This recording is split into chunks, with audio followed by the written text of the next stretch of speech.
city did a good job a few years ago of coming around. We had, I don't know if people remember, but we had some issues with limestone or ornaments and brick falling off of buildings. And a lot of these conversions were done in the real estate boom, where there wasn't as much attention paid to the exterior of the buildings and what they did. The city was busy.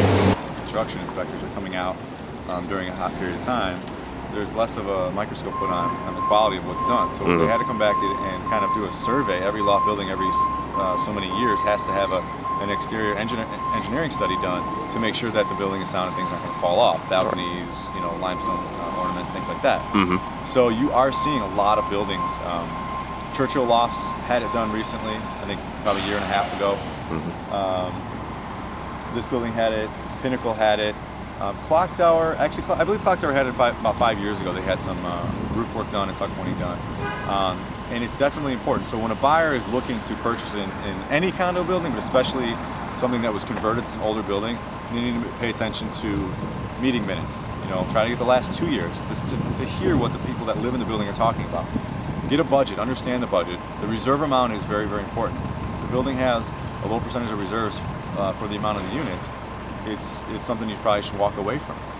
You want to see who the management company is. Is it a well-known management company? Are there any lawsuits pending? Or, things like that. There's a disclosure that every lender is going to make the association fill out for the lending.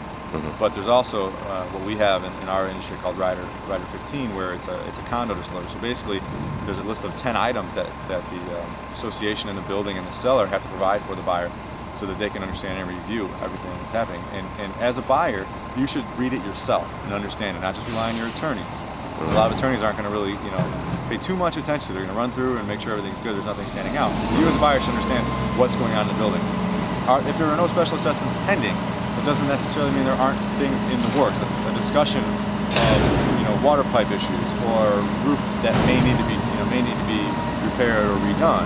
So in a year from now, you might get hit with special assessments 6 months after you've closed.